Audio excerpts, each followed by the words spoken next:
ભાજપના નેતા જ બોલી રહ્યા છે ભાન તે રીતે અંગેના મહત્વના સમાચાર સામે આવ્યા છે। સગાઈ વિધિમાં ગાઈડલાઈનનો ભંગ થતો જોવા મળ્યો। ધારાસભ્ય કાંતિ ગામિતે જ નિયમો તોડ્યા છે। ભાજપના નેતાઓ જ તોડી રહ્યા છે નિયમો, ત્યારે ચર્ચાનું કેન્દ્ર બની ગયું છે। પૌત્રીની સગાઈમાં ભારે જનમેદની ઉમટી છે, ત્યારે અનેક સવાલો વહેતા થઈ ગયા છે, કારણ કે જે પ્રમાણે કોઈના કહેર છે તે સમય દરમિયાન સગાઈ વિધિ રાખવામાં આવે છે અને તે પ્રસંગે અનેક લોકોનો જમાવડો જોવા મળ્યો છે।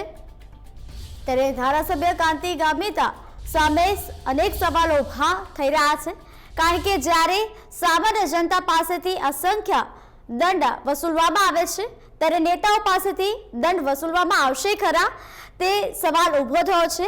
ઇન્ડિયા ન્યૂઝની ટીવી સ્ક્રીન પર આપ દ્રશ્યો જોઈ શકો છો। કોરોનાની ગાઈડલાઈનનો સરેઆમ ઉલ્લંઘન થતું જોવા મળી રહ્યું છે। હજારોની જનમેદની ઉમટી છે, નાચ ગાનમાં મગ્ન જોવા મળી રહી છે અને સ્પષ્ટપણે જોવા મળ્યું છે કે ભાજપના નેતાઓ જ ભૂલી રહ્યા છે ભાર। ત્યારે કેવી કેવી કાર્યવાહી કરાશે તે તો જોવું રહ્યું। કોરોનાની મહામારીની વચ્ચે સતત સામાન્ય માણસ માટે નિયમોનું પાલન કરવાની અને ભૂલ કરે તો એટલે કે માસ્ક ન પહેરવો હોય, ઇમરજન્સીમાં કોઈ કામકાજ માટે હોય સામાન્ય માણસ, તો એને દંડ અને દંડા ફટકારનાર પોલીસ તંત્ર આખું જે રીતે મોટા પાયે કામગીરી કરીને મોટી મોટી જાહેરાતો કરે અને બીજી બાજુ સત્તાધારી પક્ષના નેતાઓ બેફામ બનીને કોરોનાના સુપર સ્પ્રેડર હોય એમ તે રીતે સતત કાર્યક્રમોમાં નિયમોનું ઉલ્લંઘન કરે છતાં સરકાર સબ સલામતની વાતો કરે।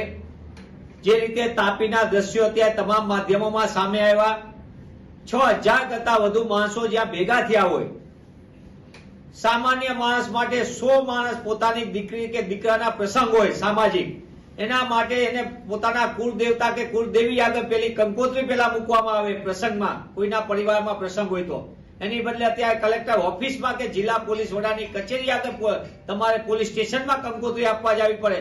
એવી આ મહામારીના સમયની અંદર સરકાર સાથે સંકળાયેલા નેતાઓ પોતાની મન ફાવે તેમ જન્મદિવસની ઉજવણી કરે, નિયમોનું પાલન ન કરે, કોરોના કાળની અંદર લગ્ન પ્રસંગ, અને એમાં પણ પોલીસ સામાન્ય માણસના ઘરે તો કોઈ મોટું તંત્ર પકડાવું, કોઈ ખોટો કામ, તો સંવિધાનના નામે ચૂંટાયેલી રૂપાણી સરકાર તાત્કાલિકપણે કાયદાના ઉલ્લંઘન બદલ તાપી જિલ્લા પોલીસ વડાને કલેક્ટરશ્રીને સૂચના આપે અને તાત્કાલિક કડકમાં કડક પગલા ભરવાનો આદેશ આપે, તો જ સાબિત થશે કે રૂપાણી સરકાર અને ભાજપાની સરકારે સંવિધાનમાં વિશ્વાસ ધરાવે। તો કોંગ્રેસના પ્રવક્તા મનીષ દોશી પણ રોષ ઠાલવી રહ્યા છે। કોરોના જેવા સમયની અંદર પણ જે પ્રમાણે ભાજપના નેતાઓ ખુલ્લેઆમ કોરોનાને નોતરું આપતા જોવા મળી રહ્યા છે, તેમનો રોષ ભભૂકેલો જોવા મળી રહ્યો છે। તેમણે મીડિયા સમક્ષ પણ જણાવ્યું કે રૂપાણી સરકારના નેતાઓ જ આવી રીતે વર્તન કરે છે અને બીજી તરફ સામાન્ય જનતા પાસેથી દંડ વસૂલવામાં આવે છે। તો પૌત્રીની સગાઈમાં ભારે જનમેદની ઉમટી હતી અને આ દ્રશ્યો જોવા મળી રહ્યા છે। ભાન ભૂલ્યા છે અને સગાઈ વિધિમાં ગાઈડલાઈનનો ભંગ થતો જોવા મળી રહ્યો છે। હજારોની જનમેદની ઉમટેલી જોવા મળી રહી છે। ઇન્ડિયા ન્યૂઝ ટીવી સ્ક્રીન પર આપ જોઈ શકો છો, હજારોની સંખ્યામાં જનમેદની ઉમટેલી જોવા મળી રહી છે।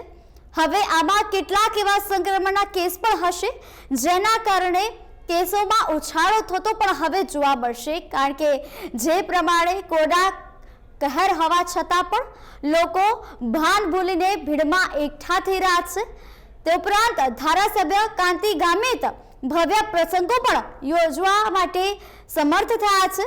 ત્યારે સૌથી મોટી બાબત તો એ કહેવાય કે જ્યારે ભાજપના નેતાઓ એક બાજુ એવું કહે છે કે અમે કોરોનાની ગાઈડલાઈને ફોલો કરી રહ્યા છે, બીજી તરફ આ દ્રશ્યો ફલિત કરે છે કોરોનાને નોતરું આપનારા, ત્યારે સરેઆમ નિયમોના ઉલ્લંઘન કરતા જોવા મળી રહ્યા છે। તો ધારાસભ્ય કાંતિ ગામિતે નિયમો તોડ્યા છે। ત્યારે વધુ વિગત જાણવા માટે અમારી સાથે અમારા સંવાદદાતા કિંજલ જોડાઈ ગયા છે। જી કિંજલ, આ ઘટના અંગે આપની પાસે શું છે અપડેટ?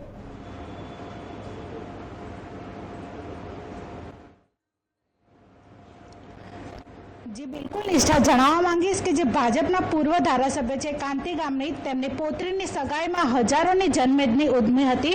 ડીજેના તાલે લોકો ઝૂમ્યા હતા, સાથે તેમણે કોરોનાની ગાઈડલાઈનના ધજાગરા ઉડાવ્યા હતા। ન તો સોશિયલ ડિસ્ટન્સ હતો, લોકો ડીજેની તાલમાં કોરોનાને ભૂલી ગયા હતા તેવા દ્રશ્યો નજરે પડ્યા હતા। આમાં સવાલો અનેક ઊભા થાય છે કે શું ભાજપના નેતાઓને કોરોનાનો નથી નડતો કે કોરોનાના નિયમો નથી નડતા? હવે આમાં સરકાર જે નિયમો બનાવી રહી છે તે શું સામાન્ય જનતા માટે જ છે? તેવા અનેક પ્રશ્નો અત્યારે અહીંયા ઊભા થઈ રહ્યા છે।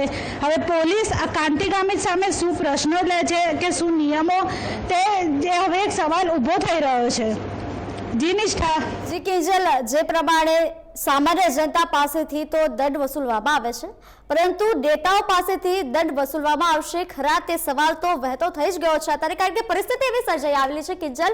પરંતુ આ બનાવ બન્યો છે ત્યારબાદ જ્યારે કાંતિભાઈ અત્યારે આ ઘટના અંગેની જાણ તેમને પણ હશે જ, કારણ કે ચર્ચાનું કેન્દ્ર તેઓ બની ગયા છે, ત્યારે તેઓ માફી માંગી રહ્યા છે ખરા?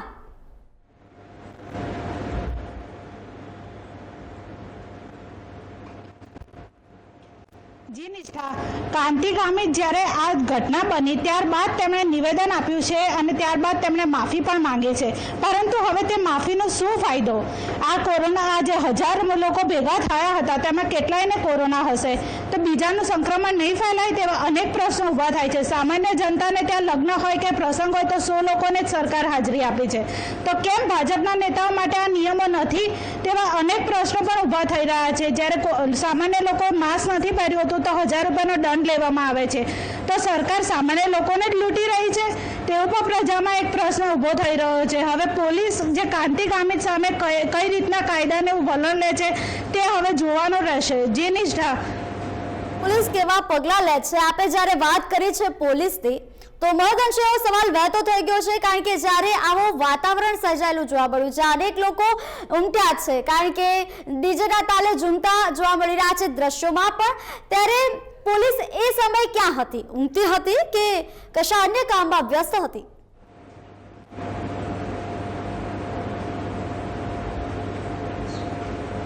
જી બિલકુલથી, પોલીસને આ ડીજેનો અવાજ નહીં સંભળાયો હોય ત્યારે જ તો પોલીસ આ ડીજે બંધ કરાવવા નહીં આવી હોય ને, કેમ કે જે સામાન્ય લોકોને તો ડીજેની પરવાનગી જ નથી, વરઘોડો કાઢવાની પરમિશન જ નથી, તો શું નેતાઓને આ બધી પરમિશન આપેલી હશે? એક બાજુ CR પાટીલે પણ થોડા દિવસ અગાઉ નિવેદન આપ્યું હતું કે ભાજપના કોઈ પણ નેતા આ પ્રકારની રેલીઓ નહીં યોજે, કોઈ પણ પ્રસંગોમાં ભીડ ભેગી નહીં કરે, તો શું કાંતિ ગામિત આમાંથી બાકાત રહેલા છે? તેવા પણ અનેક અત્યારે પ્રજામાં સવાલો વહેતા થઈ રહ્યા છે। હવે તે જોવાનું રહેશે કે પોલીસ પ્રશાસન અને ભાજપ સરકાર કાંતિ ગામિત સામે કેવા પ્રકારના પગલાં લઈ રહેશે। જી નિષ્ઠા।